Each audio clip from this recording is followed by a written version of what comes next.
The California sun rose like molten gold over Camp Pendleton, casting long shadows across the massive parade ground.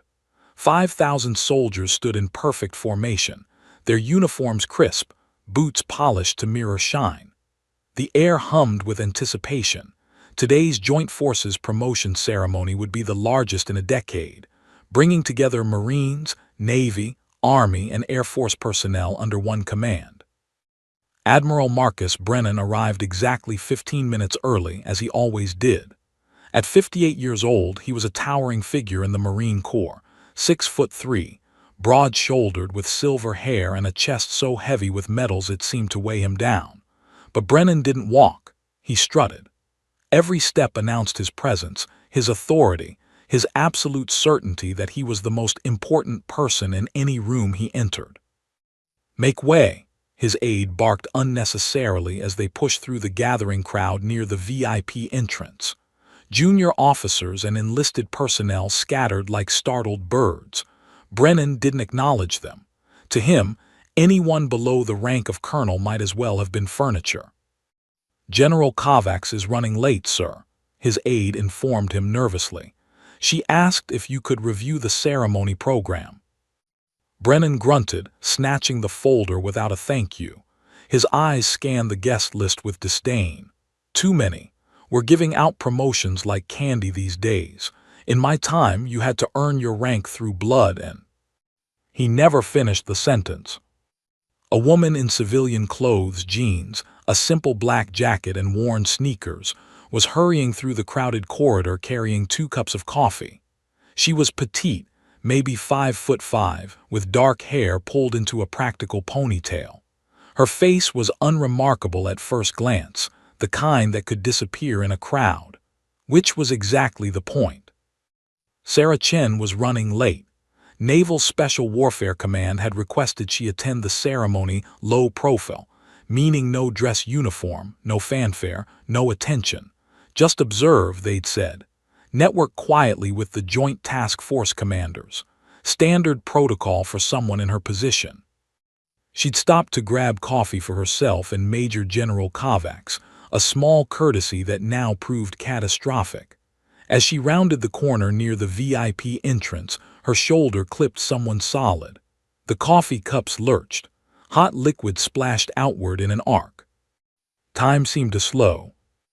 The dark stain spread across Admiral Brennan's immaculate white service uniform like spilled ink on pristine paper. Steam rose from the fabric. For one frozen moment, nobody moved. Nobody breathed. Chen's training kicked in immediately: assess, analyze, respond. She saw the rank insignia, Admiral, Marine Corps. She calculated apologies, solutions, damage control. "Sir, I'm so sorry You clumsy brat." Brennan's roar could have shattered glass. His face flushed crimson, veins bulging in his neck. Soldiers 50 feet away turned to stare. The carefully orchestrated pre-ceremony bustle ground to a halt. "Do you have any idea what you've done?" Spit flew from his mouth as he advanced on her. "Do you have any concept of who I am? This uniform cost more than you make in a month, you incompetent." "Sir, it was an accident," Chen said quietly, maintaining eye contact. Her voice was calm, measured. "I'll cover any cleaning costs, I apologize." But Brennan was beyond reason. Years of unchecked authority, of never being told no, of watching lesser officers scramble at his displeasure had created a monster. In his mind, this civilian contractor, this nobody, had committed an unforgivable offense. She had embarrassed him, made him look foolish in front of his subordinates. "An accident." He stepped closer, towering over her. "You're a disgrace. How did someone as incompetent as you even get on this base? Who authorized your access? I'll have you blacklisted from every military installation in." "Admiral, perhaps we should," his aide began nervously. "Silence." Brennan's hand shot out, finger jabbing toward Chen's face. "You will apologize properly, on your knees, right now, in front of everyone." The crowd that had gathered was now at least 200 strong. Soldiers, officers, civilian contractors, all frozen in horror at what they were witnessing. Several MPs had appeared at the edge of the crowd, uncertain whether to intervene when an admiral was involved. Chen's expression never changed. "Sir, I've apologized, I'll pay for." The slap came without warning. Brennan's open palm connected with the left side of Chen's face with a crack that echoed across the parade ground like a rifle shot. Her head snapped to the right. The force would have dropped most people, but Chen's legs remained steady, rooted. Years of combat training, of taking hits from enemy combatants, had taught her body how to absorb impact. But this wasn't a battlefield. This was supposed to be home. Blood welled at the corner of her mouth where her teeth had cut the inside of her cheek. A red handprint bloomed across her pale skin. The crowd gasped collectively, 5,000 soldiers bearing witness to something that should never have happened. Military police moved forward instantly, hands on their weapons. "Sir, step back," the senior MP commanded. "Ma'am, are you?" Chen raised her hand. The gesture was small but absolute. "Stop." The MPs froze.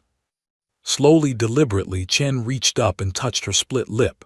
Her fingers came away red. She looked at the blood for a moment, then at Admiral Brennan.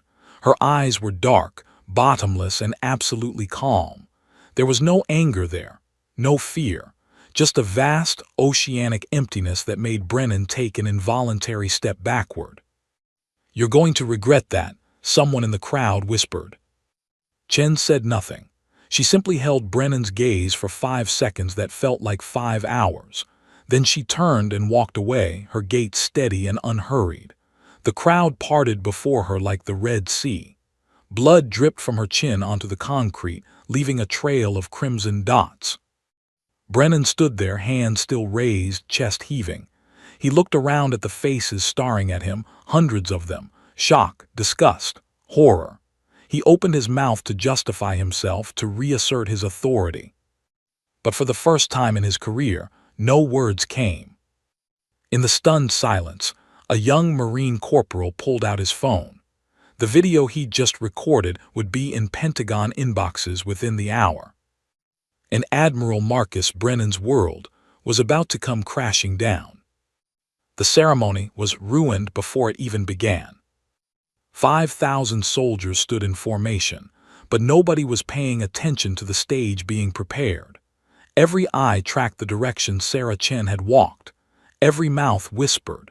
Every phone buzzed with urgent texts, calls, and video shares that would make this moment immortal. Staff Sergeant Marcus Reynolds, a 12-year Marine veteran, leaned close to his squad mate. "Did you see her face? She didn't even flinch."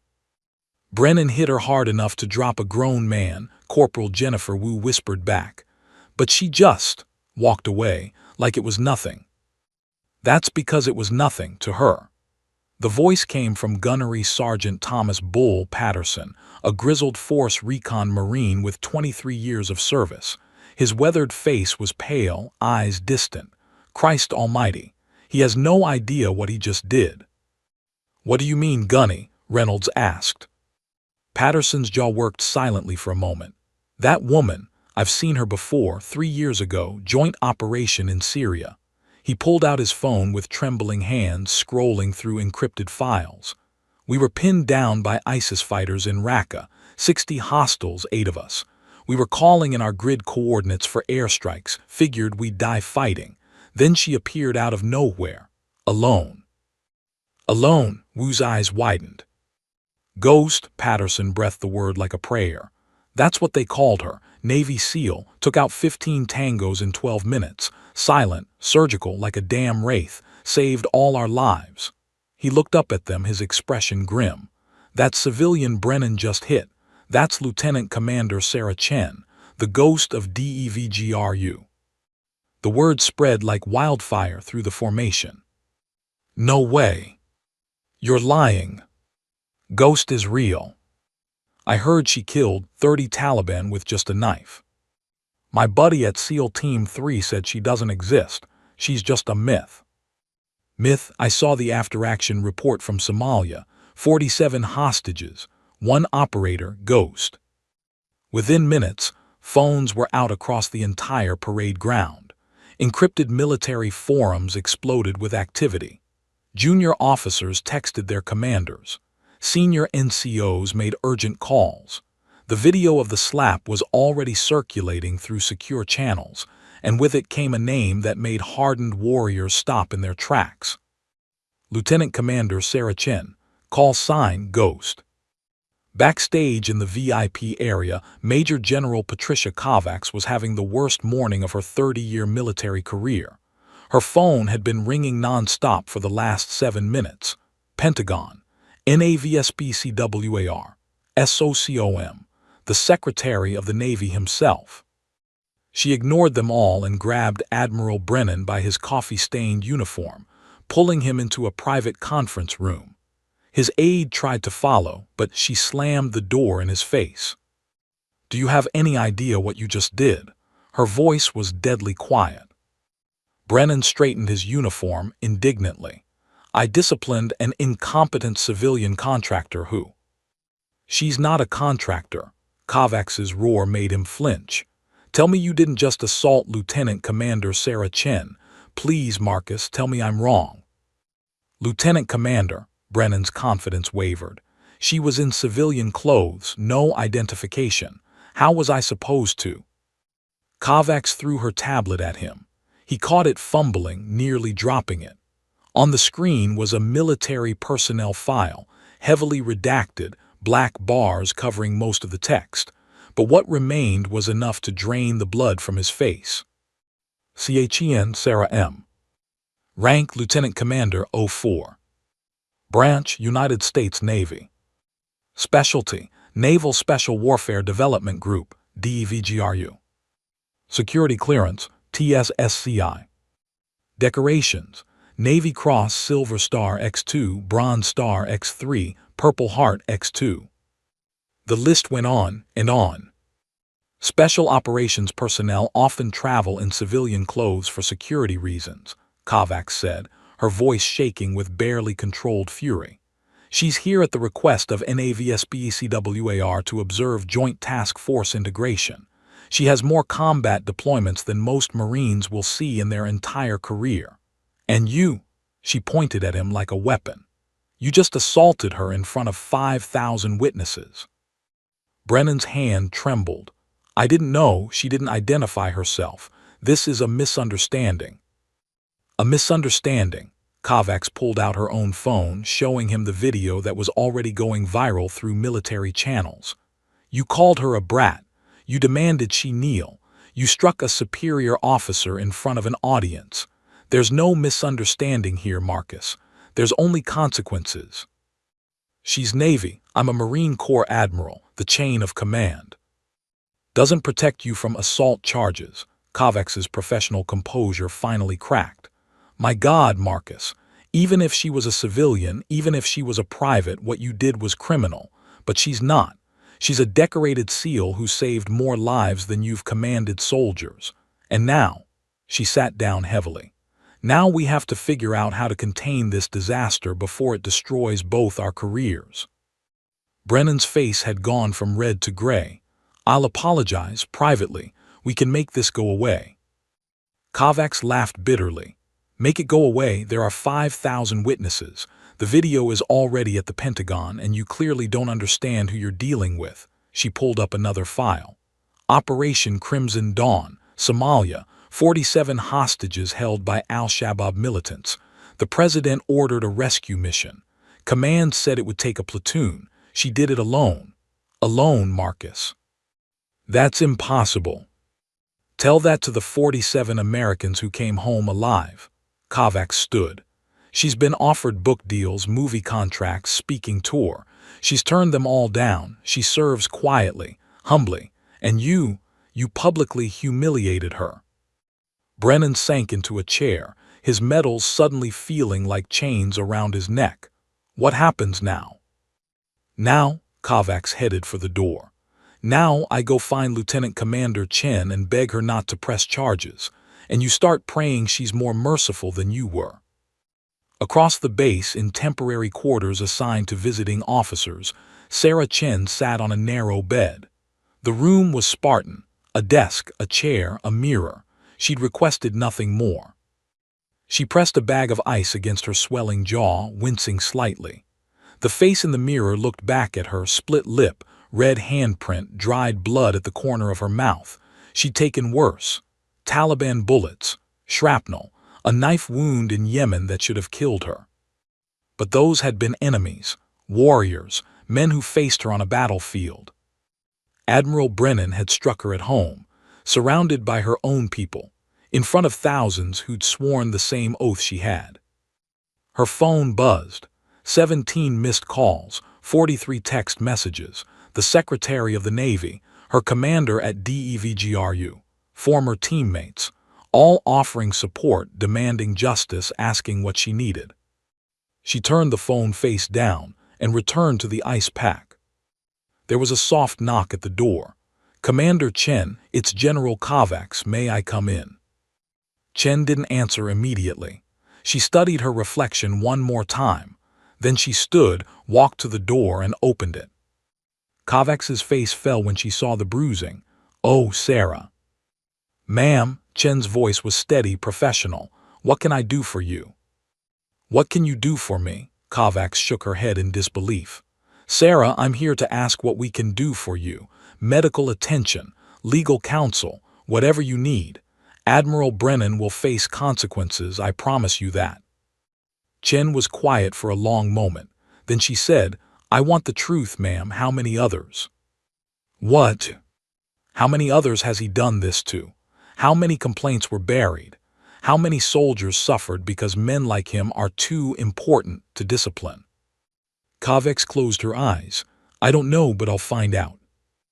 "Good," Chen touched her swollen jaw, "because this isn't about me anymore. It's about every service member who comes after me." She stepped back and closed the door, leaving General Kovacs standing in the hallway, carrying the weight of institutional failure on her shoulders. Inside, Sarah Chen returned to her bed and picked up her phone. She scrolled through the messages until she found one from her former SEAL team commander, Vice Admiral James Reeves. It contained only 3 words. "We stand ready." Chen allowed herself a small, grim smile. The war had just begun, 5 years earlier, Mogadishu, Somalia. The Black Hawk helicopter descended through darkness, rotors chopping the humid African air. Inside, Sarah Chen checked her weapon for the 3rd time. HK-416 rifle, suppressor attached, 4 extra magazines. Beside her sat 7 other SEALs, faces painted, eyes hard. "Ghost, this is command." The voice crackled in her earpiece. "Intel update. Hostage count confirmed at 47 American contractors. Hostiles estimated at 200 al-Shabaab militants. They're heavily armed. RPGs, machine guns, the works." Lieutenant Chen glanced at her team leader, Commander Jake "Hammer" Morrison. His expression was grim. 8 operators against 200. The math didn't work. "What's the call, Command?" Morrison asked. There was a long pause. Then, "Abort mission, repeat, abort. We're calling in airstrikes at dawn. Acceptable losses." "Acceptable losses," Chen's voice was ice. "Sir, those are Americans down there." "Lieutenant, those are 47 casualties versus 8. I won't trade your lives for theirs. Return to base. That's an order." The helicopter banked left, beginning its return trajectory. Chen looked out at the compound below, a fortress of concrete walls, guard towers, and armed men.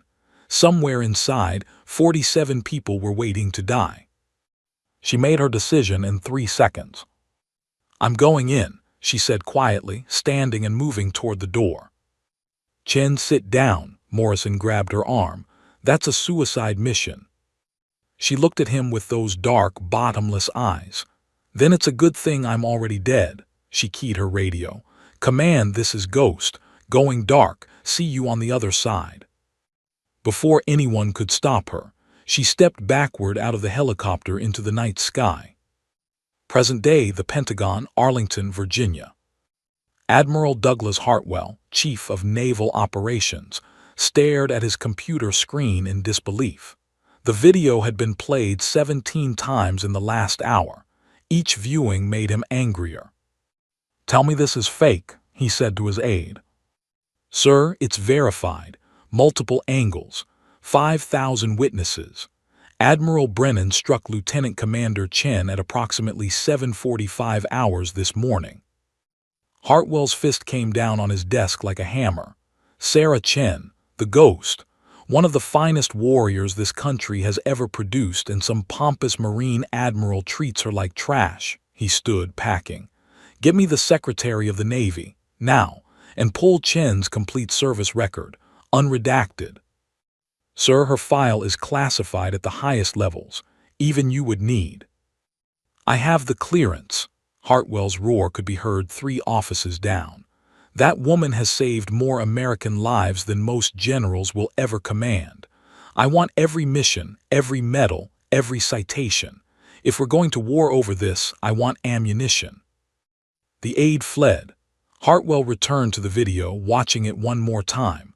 The casual cruelty of Brennan's slap, the blood on Chen's face, but most haunting was her expression, that complete, eerie calm. He'd seen that look before, in the eyes of operators who'd been to hell and back so many times they'd forgotten what fear felt like. His computer pinged.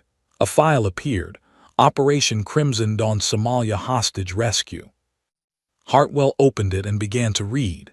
With each paragraph, his jaw dropped further. 5 years earlier, Mogadishu, Somalia continued.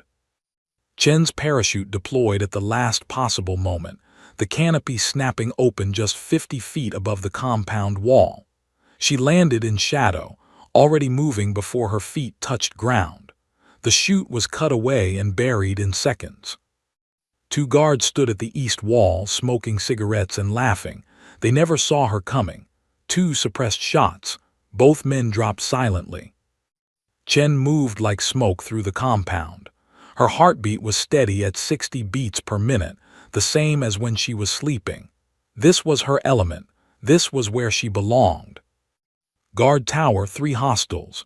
She scaled the exterior ladder in seconds. Knife work. Silent, professional, 3 more down. The hostages were being held in the main building's basement. Intel had been accurate about that, at least. But between Chen and that basement were approximately 70 armed militants. She smiled behind her mask. Good, she hated easy. The next 12 minutes would become legend in special operations circles. Chen moved through that compound like a phantom, appearing from shadows, striking without warning, vanishing before bodies hit the ground. Suppressed gunfire, blade work, hand-to-hand combat when necessary. She cleared the first floor in 4 minutes, 8 tangos down. The second floor took 3 minutes, 12 more eliminated.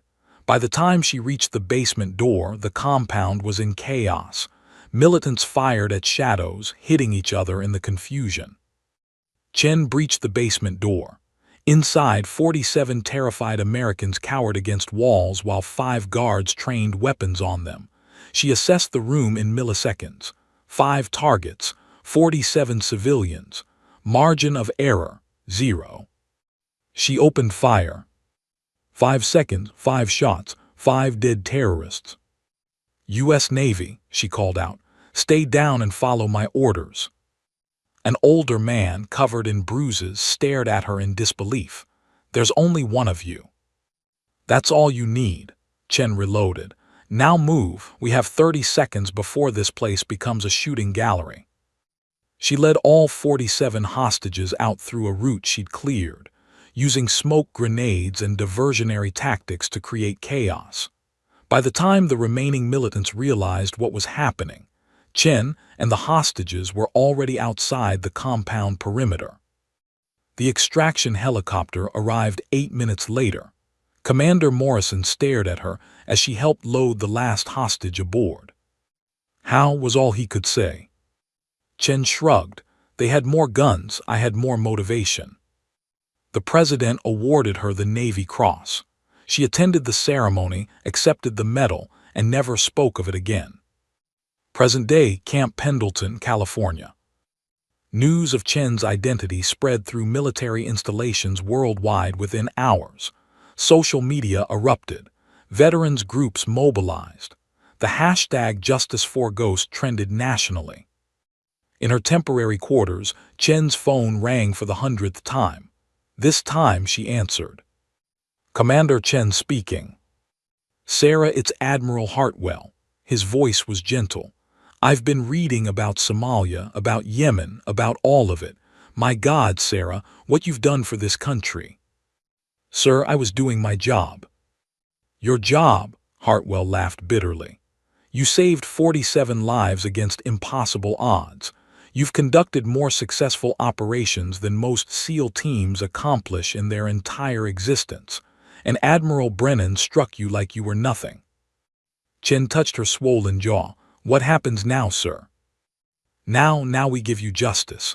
But I need to know, what do you want? We can make this disappear, quiet settlement, transfer Brennan somewhere remote, or," he paused, "or we can burn it all down. Full investigation, public tribunal, complete transparency." Chen was quiet for a long moment. Through her window, she could see Marines drilling on the parade ground. Young men and women who'd sworn the same oath she had, who deserved better than a system that protected bullies and punished victims.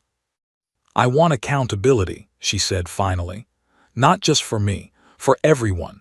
Every soldier who's been abused by people who think rank makes them untouchable." "That's going to be a war, Sarah. Brennan has powerful friends, senators, defense contractors. They'll come after you." Chen thought of Somalia, of 200 militants versus one operator, of impossible odds. "Sir, with respect, I've survived worse." Hartwell smiled on the other end of the line. "I believe you have. All right, Commander, you want war. Let's give them war." After she hung up, Chen stood and walked to the mirror. The bruise had darkened to deep purple. Her lip was swollen, but her eyes were clear, focused, determined. She'd faced terrorists, warlords, and enemy combatants across 3 continents.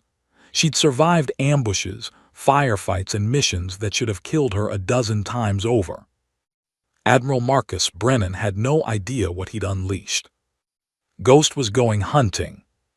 And this time the enemy wore stars on his shoulders.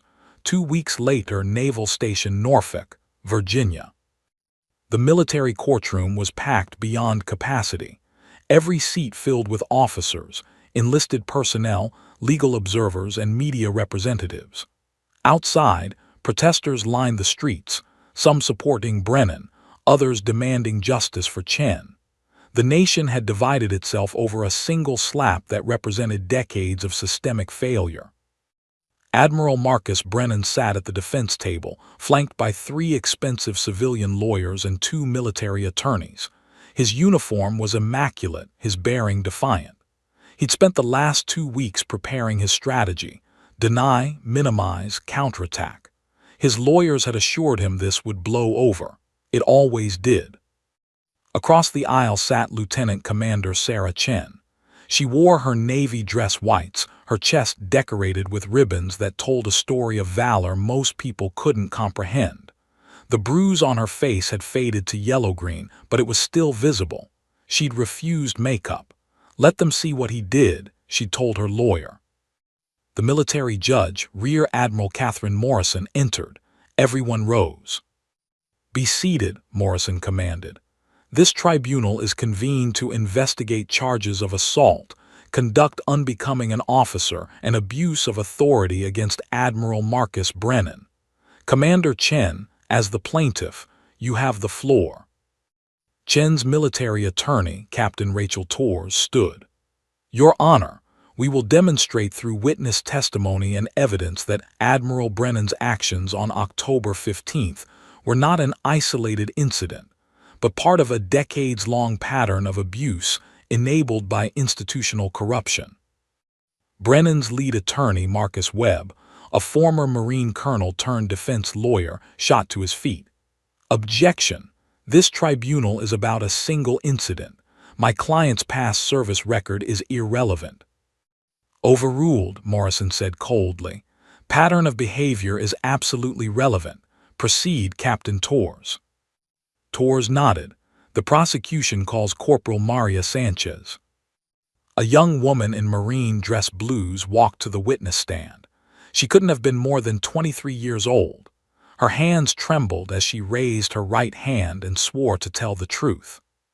"Corporal Sanchez," Torres began gently, "how do you know Admiral Brennan?" "I was assigned to his command staff at Camp Lejeune, ma'am, 3 years ago." "Can you describe your experience serving under Admiral Brennan?" Sanchez's voice broke. "He called me stupid every day, said women had no place in the Marines. One time I filed a report incorrectly, a simple mistake, and he threw a coffee mug at my head. It missed, but—" she touched her temple. "He said if I reported it, he'd ruin my career, so I didn't." The courtroom erupted in murmurs. Morrison's gavel cracked down. "Order." "Why didn't you report it?" Torres asked. "Because I saw what happened to Lieutenant Davis when she reported him." Sanchez's tears flowed freely now. She filed a formal complaint about his harassment. 2 months later, she was transferred to a supply depot in Alaska. Her career was destroyed. "Admiral Brennan told us at a staff meeting that complainers don't advance in my command." We all got the message. Brennan's face remained impassive, but his knuckles whitened as he gripped the table edge. Torres continued, "Thank you, Corporal, no further questions." Webb stood for cross-examination. "Corporal Sanchez, did Admiral Brennan ever physically strike you?" "No, sir." "Did you seek counseling for these alleged incidents?" "No, sir, I was afraid." "Just answer the question. So there's no medical record, no formal complaint, no documentation. Just your word about events from 3 years ago." "Objection," Torres shouted. "Counsel is badgering the witness." "Sustained," Morrison ruled. "Mr. Webb, one more outburst and you'll be held in contempt." But the damage was done. Webb had planted doubt. He returned to his seat confident. Torres called her next witness. The prosecution calls Lieutenant Commander James Rodriguez. A Navy officer with 20 years of service took the stand. His jaw was tight, eyes haunted. "Commander Rodriguez, what is your relationship to this case?" "I witnessed the incident at Camp Pendleton. I was there when Admiral Brennan struck Commander Chen." "Please describe what you saw." Rodriguez's voice was steady but filled with barely contained anger. "The Admiral was berating her, calling her incompetent, demanding she kneel in front of everyone. When she refused, he struck her across the face. Hard. I've been in combat. I know what violence looks like. That was assault, plain and simple." "What did Commander Chen do?" "Nothing." Rodriguez shook his head in amazement. "She just stood there bleeding and looked at him. Then she walked away. Most disciplined thing I've ever seen, because if someone had hit me like that—" he trailed off. Torres pulled up a tablet. "Your Honor, I'm entering into evidence video footage from 17 different sources, security cameras, personal phones, body cameras from military police, all showing the same incident from different angles." The screens around the courtroom lit up. The slap played in high definition. The sound echoed through the chamber.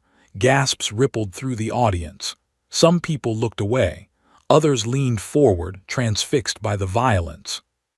On screen, Chen's head snapped to the side. Blood appeared at her lip, but her legs never buckled. Her eyes never left Brennan's face. "Stop the video," Morrison ordered. Her face was pale. "I've seen enough." Webb stood quickly. "Your Honor, my client admits he made physical contact with Commander Chen. However, we contend this was a reflexive reaction to extreme provocation and disrespect. Commander Chen, despite her decorated service, was out of uniform in a secure military facility. She failed to identify herself as an officer. She showed no respect for my client's rank. In the heat of the moment. She's a SEAL operating under special protocols," Torres interrupted. "Special operations personnel are authorized to maintain low profiles. She had proper identification and clearance, which she failed to present. Because your client didn't give her the chance. He struck her within 30 seconds of their encounter." Morrison's gavel silenced them both. Enough, Mr. Webb, your client's reflexive reaction is precisely the problem. Officers are trained to maintain discipline under stress. Admiral Brennan showed none. The tribunal continued for 6 brutal hours. Witness after witness took the stand. A Navy captain who'd watched Brennan shove a female lieutenant. A Marine sergeant who'd been verbally destroyed in front of his unit. A chaplain who'd counseled dozens of Brennan's victims but whose reports mysteriously disappeared. By hour 5, even Brennan's lawyers looked shaken. Finally, Torres called her last witness. The prosecution calls Lieutenant Commander Sarah Chen. The courtroom fell silent as Chen walked to the stand. Every eye followed her. This was the moment everyone had been waiting for. The ghost herself, speaking publicly for the first time. She was sworn in and sat with perfect posture, hands folded calmly in her lap. Torres approached carefully. "Commander Chen, can you describe what happened on October 15th? Chen's voice was clear, steady, without emotion. "I was carrying coffee. I accidentally bumped into Admiral Brennan. Coffee spilled on his uniform. I apologized immediately and offered to cover cleaning costs." "What was his response?" "He called me a clumsy brat, demanded to know how I was authorized on base, ordered me to kneel and apologize in front of everyone." Chen paused. "When I refused, he struck me." "How did that make you feel?" For the first time, emotion flickered across Chen's face. "Disappointed." "Disappointed?" "Yes, ma'am. I've been shot at by Taliban fighters, stabbed by Al-Qaeda operatives, hunted by warlords across 3 continents. Those were enemies. I expected violence from them." She looked directly at Brennan. "But Admiral Brennan wears the same uniform I do. He took the same oath. He's supposed to be better than our enemies. Instead, he showed me that sometimes the uniform doesn't matter. Sometimes rank becomes a weapon used against those who can't fight back." The courtroom was absolutely silent. "What do you want from this tribunal?" Torres asked. Chen's answer was simple. "Accountability, not just for what he did to me, but for everyone he's hurt over the years. Every soldier who was too afraid to report, every career he destroyed, every person who stayed silent because the system protected him instead of them." She looked at the panel of judges. "I survived his violence, but I'm a SEAL. What about the corporal who isn't trained like me? The private who doesn't have my experience? They deserve better. We all do." When she finished, there wasn't a dry eye in the courtroom. Except Brennan's. He sat stone-faced, realizing too late that he hadn't struck just any soldier. He'd struck a legend. And legends don't break. Day 7 of the tribunal, the counterattack begins. The morning news cycle exploded with coordinated attacks. 3 major cable networks ran the same narrative simultaneously, and it wasn't coincidence. It was strategy. Tonight we ask, has political correctness gone too far in our military? The host's face filled screens across America. A decorated Marine admiral faces career destruction over what his supporters call a minor disciplinary action. Is this really about justice, or is it about a woke agenda targeting traditional military leadership? In the courtroom, Chen sat impassively as her phone buzzed with alerts. Her lawyer, Captain Torres, showed her the headlines. SEAL commander or victim. Critics question Chen's motives. Defense sources. Chen refused to identify herself as officer. Was Admiral Brennan set up? New questions emerge. "They're coming after you," Torres whispered. "Brennan's people have mobilized." Chen nodded slowly. She'd expected this. In warfare, when conventional tactics fail, the enemy adapts. Brennan was adapting. The courtroom doors opened. Senator Richard Howarth strode in, his presence commanding immediate attention. At 65, he chaired the Senate Armed Services Committee and controlled billions in defense spending. He took a seat directly behind Brennan's defense table, a clear message of support. Beside him sat 3 more senators, 2 retired 4-star generals, and representatives from major defense contractors. The power structure of the military-industrial complex, assembled to protect one of their own. Judge Morrison's expression hardened. Senator Howarth, this is a closed tribunal. With respect, Your Honor, as chairman of the committee that oversees military justice reform, I have every right to observe these proceedings. His smile was political steel. I'm here to ensure fairness. The implicit threat hung in the air. Challenge me and your funding disappears. Morrison had no choice. Very well, be seated. Brennan's lead attorney, Marcus Webb, stood with renewed confidence. Your Honor, the defense calls Dr. Patricia Henning, forensic psychologist. A woman in her 50s took the stand, credentials impressive, demeanor professional. Webb approached her carefully. Dr. Henning, you've reviewed the evidence in this case. I have. In your professional opinion, was Admiral Brennan's reaction consistent with acute stress response? Absolutely. The Admiral was preparing for a major ceremony, a high-pressure situation. When someone in civilian clothes without proper identification caused physical damage to his uniform, his amygdala triggered a fight-or-flight response. What we witnessed was an involuntary stress reaction, not malicious intent. Torres shot to her feet. Objection. The Admiral is a trained military officer with decades of experience. He's not some civilian having a panic attack. Dr. Henning is providing expert testimony, Webb countered smoothly. Or does the prosecution not believe in science? The gallery murmured. Morrison's gavel cracked. Overruled. The witness may continue. Dr. Henning leaned forward earnestly. Additionally, I've reviewed Commander Chen's service record, multiple combat deployments, extensive trauma exposure. It's possible her perception of the event was colored by PTSD. What she experienced as assault may have been her own trauma response magnifying a minor physical contact. The courtroom erupted. Chen's face remained expressionless, but Torres looked ready to explode. Objection. This is character assassination disguised as expert testimony. Webb smiled. Is the prosecution suggesting combat veterans can't have PTSD? That seems rather insensitive. It was masterful manipulation. Either admit Chen might be unreliable due to PTSD, or appear to be dismissing a real condition that affected thousands of veterans. Morrison called a recess. In the hallway, Torres paced furiously. They're twisting everything, making you look unstable, making him look like a victim of circumstance. Chen watched through the window as Senator Howarth gave an impromptu press conference. This witch hunt must end. Admiral Brennan has served this nation for 35 years. Are we really going to destroy his legacy over an accident? It's not an accident when there are 17 other victims, Chen said quietly. The media doesn't care about them. They care about the narrative. Tor's phone buzzed. She read the message and paled. 3 of our witnesses just withdrew their testimony. They're being threatened with career consequences.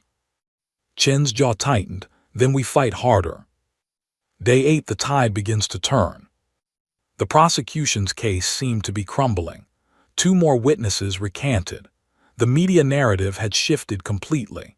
Brennan's supporters painted him as a victim of political correctness, while Chen was portrayed as either an unreliable trauma victim or an opportunist seeking attention. Then Vice Admiral James Reeves requested permission to testify. At 62, Reeves was a living legend. Navy Cross, Silver Star, 40 years of service. He'd commanded SEAL teams, carrier strike groups, and currently served as Deputy Commander of U.S. Special Operations Command. When he entered the courtroom in full dress uniform, even Senator Howarth stood out of respect. Reeves took the stand, his bearing that of a man who'd led warriors through hell and brought them home. Torres approached carefully. Admiral Reeves, what is your relationship to Commander Chen? She served under my command in SEAL Team 3. I've known her for 12 years. Can you speak to her character? Reeves turned to face the gallery, his voice carrying the weight of authority. In 2019, my son, Marine Captain Michael Reeves, was part of a convoy ambushed outside Kandahar. His vehicle was hit by an RPG, driver dead, gunner wounded. My son trapped in a burning Humvee with 3 broken ribs and a crushed leg. The courtroom was absolutely silent. Lieutenant Chen was 3 clicks away on a separate operation. She heard the distress call. Against orders, she broke from her mission and ran, not drove, ran 3 kilometers through active fire to reach his position. She pulled my son from that vehicle with one arm while laying down suppressive fire with the other. Then she carried him, a 200-pound Marine in full gear, through 2 kilometers of hostile territory to the extraction point. Reeves's voice cracked. She had 2 broken ribs herself, didn't report it until after my son was medevaced. When I asked her why she risked her life for one Marine, you know what she said. No one breathed. "'Cause that's what we do, sir. We bring our people home." Reeves pulled something from his pocket, his Medal of Honor earned in Vietnam. He held it up. "This medal represents the highest valor our nation can bestow. I earned it saving 8 men under fire. Lieutenant Commander Chen has saved hundreds. She's pulled off operations that will be studied in military academies for decades. And she did it without seeking glory, without demanding recognition, without once compromising her integrity." He turned to face Brennan directly. "So when you question her credibility, when you suggest she's unstable or seeking attention, you're not just insulting her. You're insulting every operator who's served with her, every life she's saved, every mission she's accomplished." Reeves walked deliberately to the defense table. He placed his Medal of Honor directly in front of Brennan. "If she falls," he said, voice like thunder, "we all fall. Because if a warrior of her caliber can be assaulted without consequence, then rank means nothing. Honor means nothing. The uniform means nothing." He turned back to the judges. "I've served this nation for 40 years. I've commanded thousands of sailors and Marines. And I'm telling you now, unequivocally, that Lieutenant Commander Sarah Chen is one of the finest officers I've ever known. If you question her, you question my judgment. You question every commander who's ever trusted her with their most dangerous missions." Reeves picked up his medal and pinned it back on his chest. Admiral Brennan struck a superior warrior over spilled coffee. That's not leadership. That's cowardice. And cowards don't deserve to wear our uniform. He snapped to attention, saluted the judge, and walked out. The silence was deafening. Senator Howarth's face had gone white. Brennan stared at the table, unable to meet anyone's eyes. Even Webb seemed shaken. Chen sat perfectly still, but a single tear tracked down her cheek. Torres leaned close. That just changed everything. Outside, news crews replayed Reeves's testimony. Within an hour, "I Stand With Ghost" was trending worldwide. Veterans organizations released statements of support. Active duty service members posted videos defending Chen. The counterattack had failed. The storm had broken. And Admiral Brennan was drowning. Day 12, the smoking gun. Commander Lisa Grant, a JAG investigator with 15 years of experience, approached the witness stand with a banker's box full of files. Her expression was grim, professional, and absolutely merciless. "Your Honor," she began, "over the past 2 weeks, my team has conducted an extensive investigation into Admiral Brennan's conduct throughout his career. What we've discovered is not just troubling, it's systemic." She pulled out a thick folder. "This contains 23 formal complaints filed against Admiral Brennan over the past 15 years. 23, all buried, dismissed, or lost in administrative processes." Webb shot to his feet. "Objection. These complaints were investigated and found to be unsubstantiated." "Were they?" Grant's voice cut like a blade.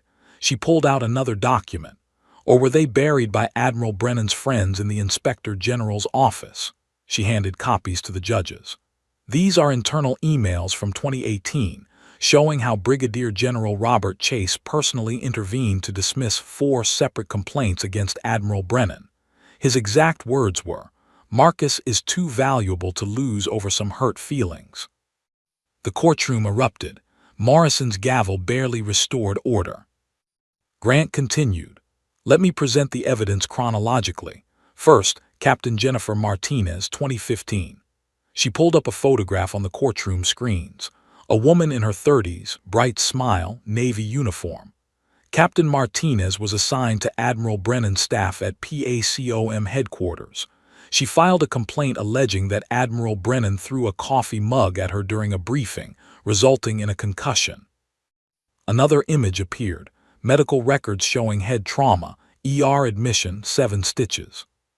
The complaint was dismissed because Admiral Brennan claimed she walked into a door. No investigation. No witnesses interviewed. Captain Martinez was transferred to a logistics command in Guam 3 weeks later. Her promotion to major was denied. She left the service in 2017. Webb stood again. Your Honor, this is character assassination. Past incidents have no bearing. They have every bearing, Grant's composure cracked. Because this isn't about one incident. It's about a pattern of violence protected by institutional corruption. She pulled out another file. 2017.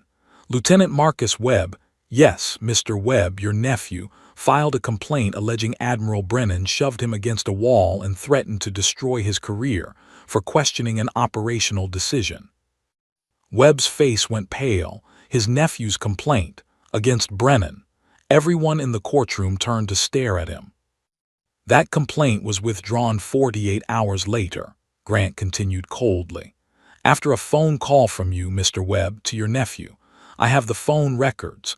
You told him that crossing Admiral Brennan would end his military career before it started. Your nephew transferred to the reserve 6 months later. He now works as a civilian contractor, too afraid to speak publicly about what happened to him. Webb sat down heavily, his credibility shattered. Grant wasn't finished. 2019. Petty Officer 2nd Class David Kim, 22 years old, assigned to Admiral Brennan's security detail. He reported that the Admiral struck him in the face during a deployment to Bahrain for walking too slowly. Medical records show a fractured cheekbone. Another photo appeared. A young Asian man with massive bruising across his face. The report disappeared. Petty Officer Kim was told that if he pursued the complaint, he'd face court-martial for making false statements. He withdrew the complaint. 2 months later, he attempted suicide. He survived, received a medical discharge, and now suffers from severe PTSD. Chen's hands gripped the armrests of her chair. Her face remained composed, but her knuckles were white. Grant pulled out a flash drive. Your Honor, I'd like to enter into evidence security footage from 7 separate incidents spanning 2016 to 2024. The screens flickered to life. The first video showed a hallway at Camp Lejeune. Date stamp, March 15, 2016. Admiral Brennan appeared shouting at a female captain. Then his hand shot out, shoving her against the wall. She stumbled, nearly falling. Brennan walked away without looking back. The second video, a parking lot. Brennan grabbed a young lieutenant by his collar, lifting him off the ground, screaming in his face. Security timestamp showed the encounter lasted 90 seconds. The third video, a conference room. Brennan threw a tablet across the room at a Marine major. It struck the man in the shoulder. The major flinched but didn't react. Brennan continued yelling. Video after video. 7 incidents, 7 victims, all captured on security cameras that malfunctioned or whose footage was accidentally deleted during official investigations. How did you obtain these? Morrison asked. Anonymous source, Your Honor. Someone in the security department who couldn't stomach the cover-ups anymore. The metadata has been verified. These are authentic. The courtroom watched in horrified silence as the pattern became undeniable. This wasn't about one slap. It was about decades of violence, enabled by a system that valued rank over justice. Grant pulled out her final piece of evidence. Medical records from 17 service members who sought treatment for injuries allegedly caused by Admiral Brennan, concussions, broken bones, psychological trauma. She placed a stack of files on the judge's bench. 17 people, their careers threatened, their complaints buried, their pain ignored. She turned to face Brennan directly. Admiral, you didn't just strike Commander Chen. You struck every person in this room who's ever served under an abusive leader. Every soldier who stayed silent because speaking up meant career suicide. Every victim who was told their pain didn't matter because the perpetrator was too important to lose. Senator Howarth stood abruptly and left the courtroom. Two of the other senators followed. The defense contractors shifted uncomfortably. Brennan's wall of support was crumbling. Grant returned to the prosecutor's table, exhausted but resolute. Torres squeezed her shoulder in solidarity. Webb attempted damage control. Your Honor, while some of these incidents are regrettable, they occurred over many years under high-stress conditions. Admiral Brennan has served this nation for 3 decades. Are we really going to erase that service because of a few unfortunate moments? A few unfortunate moments. The voice came from the back of the courtroom. Petty Officer David Kim stood in the doorway, his face scarred, his eyes haunted. I tried to kill myself because of his unfortunate moment. I wake up every night reliving the feel of his fist against my face. He walked slowly down the aisle. I was terrified to come here, terrified he'd destroy what's left of my life. But then I saw Commander Chen, a Navy SEAL, a legend. If she's brave enough to stand up to him, then so am I. Behind him, others entered. Captain Martinez, Lieutenant Webb, the Marine Major from the video. One by one, Brennan's victims filled the courtroom, no longer silent, no longer afraid. We're here, Kim said, his voice stronger now. All of us. Because Commander Chen showed us that rank doesn't make you untouchable. That justice is possible. That speaking truth isn't career suicide, staying silent is. Chen stood and faced them. These strangers who'd become allies. These victims who'd found their voices. She saluted them, crisp, respectful, full of meaning. They saluted back. Brennan stared at the table, his empire of fear collapsing around him. His lawyers looked defeated. His allies had fled. The evidence was overwhelming. Morrison addressed the court. We'll adjourn until tomorrow for closing arguments, but I want everyone in this room to understand something. Her voice carried absolute authority. This tribunal isn't just about one admiral. It's about whether our military justice system protects predators or victims, whether rank grants immunity or demands higher accountability. She looked at Brennan with undisguised contempt. Tomorrow, we decide which side of history we're on. The gavel fell. Outside, news crews swarmed the victims who'd come forward. Their testimonies would dominate the news cycle. Social media exploded with support. Veterans across the nation shared their own stories of abuse and cover-ups. Chen stood apart from the chaos, watching the sunset paint the sky red and gold. Torres approached quietly. You did it, the lawyer said. You gave them courage. Chen shook her head. They always had courage. They just needed to know they weren't alone. Her phone buzzed. A message from Admiral Hartwell. The entire CNO staff stands with you. Whatever happens tomorrow, you've already won. Chen pocketed the phone and walked back toward her quarters. Tomorrow would bring the verdict. But tonight, 17 victims could sleep knowing someone finally listened. That was victory enough. Day 13 final arguments. The courtroom felt different that morning. The air was electric, charged with anticipation. Every seat was filled. Outside, thousands gathered, veterans, active duty personnel, civilians, all waiting for justice. Marcus Webb stood for Brennan's closing argument. His usual confidence had evaporated, replaced by the desperate energy of a drowning man. Ladies and gentlemen of the tribunal, he began, voice strained. Yes, Admiral Brennan made a mistake. In a moment of stress, he reacted poorly. But does one mistake erase 35 years of distinguished service? He's commanded thousands of Marines, led operations that saved American lives, earned medals for valor in combat. He gestured at Brennan, who sat rigid, staring straight ahead. This is a war hero, a leader who's dedicated his life to this nation. Are we really going to destroy him over one regrettable incident?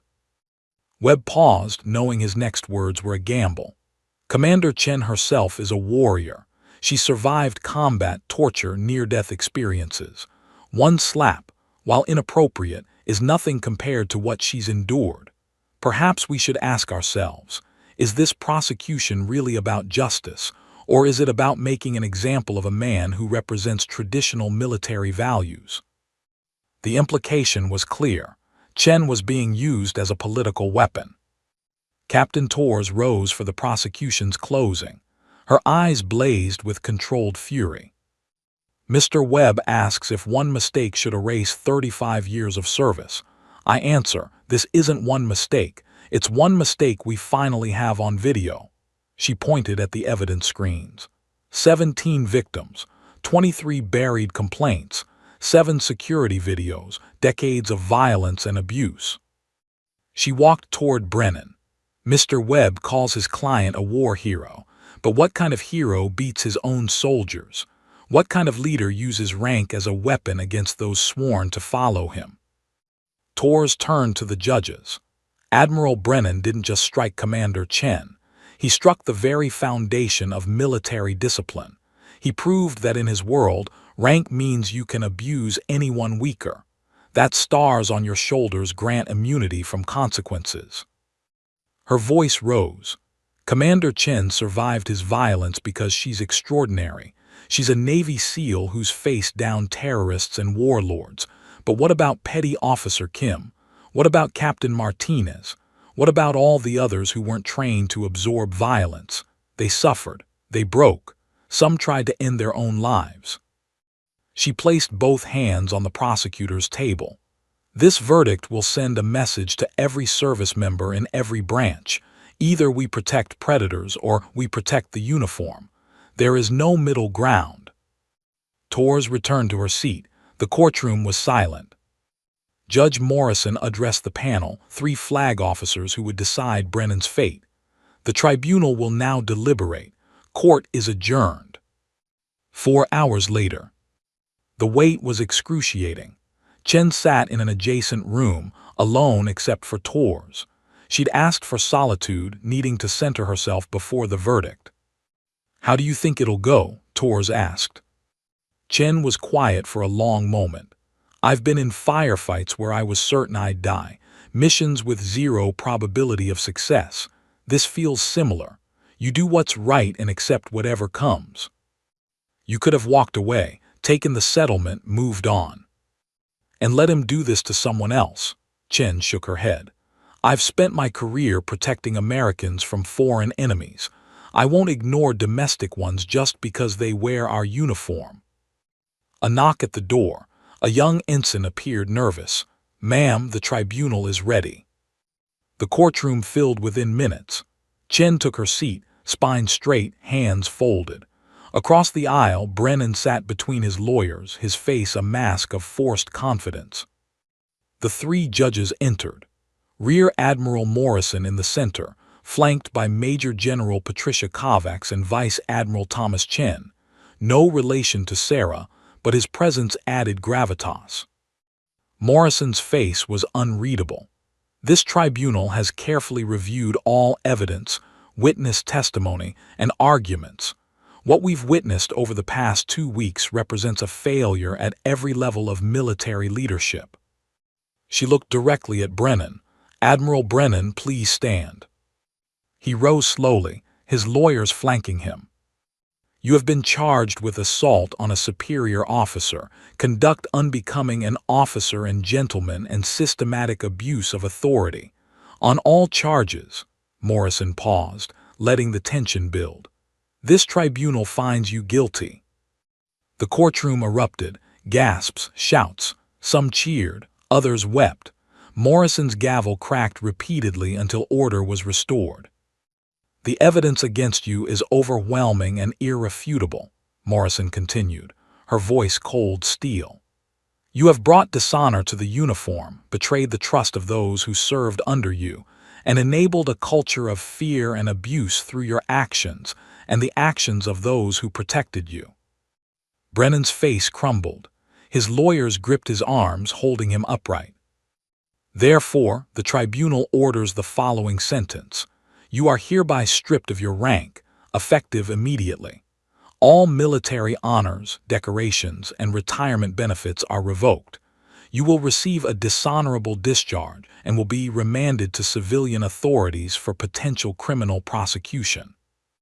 Morrison's voice grew harder. Furthermore, this tribunal recommends immediate Inspector General investigations into everyone who buried complaints against you. Those who enabled your abuse will face their own reckonings. She turned to Chen. Lieutenant Commander Chen, please stand. Chen rose, her face neutral. You have demonstrated extraordinary courage, not just in combat but in standing against institutional corruption. You've given voice to 17 victims who thought they'd never receive justice. This tribunal and this nation owes you a debt of gratitude. Morrison's severe expression softened slightly. It is the recommendation of this tribunal that you be promoted to the rank of commander, effective immediately, and that you be awarded a Distinguished Service Medal for your actions, both in combat and in defense of military justice. The courtroom exploded in applause. Officers stood. Enlisted personnel cheered. Outside, the crowd roared so loudly it shook the building's windows. Chen saluted. Thank you, Your Honor, but I request one thing. Name it. Use this case to reform the system. Create real protections for those who report abuse. Make accountability mandatory for all flag officers. Ensure that what happened to Petty Officer Kim, Captain Martinez, and all the others never happens again. Morrison nodded slowly. The Secretary of Defense has already ordered a complete review of military justice procedures. Your request will be honored. As the judges departed, MPs moved forward to take Brennan into custody. He looked at Chen one final time, no longer defiant, just broken. I underestimated you, he said quietly. Chen's expression never changed. You underestimated justice. I just made sure it found you. The MPs led him away. 35 years of service ending in handcuffs and disgrace. Outside, Chen was swarmed by reporters, well-wishers, and her fellow victims. Petty Officer Kim embraced her, sobbing. Captain Martinez saluted through tears. One by one, they thanked her. Vice Admiral Reeves pushed through the crowd. He saluted Chen with perfect precision. Damn fine work, Commander. She returned the salute. Couldn't have done it without you, sir. That speech in there, about protecting the uniform, Reeves smiled. That's what makes you a warrior, Chen, not the missions or the medals, the willingness to fight for what's right, even when the enemy is one of us. As the sun set over Norfolk, Chen stood alone for a moment, watching the crowd celebrate. Justice had been served. Brennan would never hurt anyone again. The system had begun to change. But she knew the fight wasn't over. This was just one battle in a much longer war. And Ghost never left a mission incomplete. 6 months later, Naval Special Warfare Center, Coronado, California. The Pacific Ocean crashed against the shore as dawn broke over the legendary naval amphibious base. Commander Sarah Chen stood at the edge of the training compound, watching 30 SEAL candidates struggle through Hell Week. They were exhausted, broken, pushed beyond human limits, but they persevered. Among them were 8 women. 5 years ago, that would have been impossible. Now it was simply reality. Commander Chen, a young instructor, approached, saluting crisply. The new class is assembled for your address. Chen nodded, adjusting her uniform. She now wore the insignia of Special Advisor for Leadership Development and Accountability, a position created specifically after the Brennan case. Her mission: Ensure that toxic leadership never again poisoned the ranks. She entered the auditorium where 200 SEAL candidates sat at attention. These weren't just future operators, they were future leaders. What she taught them today would ripple through the military for decades. At ease, she commanded. They relaxed slightly, all eyes fixed on her. Chen walked to the center of the stage, no podium between her and the audience. You're here because you want to be warriors, the best of the best. You've survived cuts, training, pain that would break most people. But I'm not here to talk about physical strength. She touched the scar on her jaw, faint now but still visible. 6 months ago, a Marine Admiral struck me in front of 5,000 soldiers. He outranked me. He was bigger, stronger, connected to powerful people. By every traditional measure of power, he should have won. The candidates leaned forward, riveted. But he lost, not because I'm special, not because I'm a SEAL. He lost because when given a choice between silence and justice, I chose justice. When offered an easy exit, I chose the hard right over the easy wrong. Chen paced slowly. You're being trained to face enemies overseas, to conduct operations in hostile territory, to protect America from external threats. That training is crucial, but there's another enemy you'll face, one wearing the same uniform: toxic leadership, abuse of power, corruption hidden behind rank and tradition. She stopped, making eye contact with a female candidate in the front row. The warrior's code isn't just about combat, it's about character, integrity, the courage to stand up when standing up costs you everything. Her voice grew stronger. Some of you will become officers, leaders, and when you do, you'll face a choice: protect your career or protect your people. Advance yourself or defend those who can't defend themselves. History is watching. Your subordinates are watching. And I'm telling you now, choose them. Always choose them. Chen pulled out a small object from her pocket, a challenge coin, but this one was different. On one side, the SEAL trident. On the other, 17 names engraved in tiny letters. These are the names of Admiral Brennan's victims who found courage to come forward. Petty Officer Kim, Captain Martinez, all of them. This coin reminds me why I fought, not for glory, not for revenge, for them, and for everyone who comes after. She held it up. When you graduate, you'll receive one of these.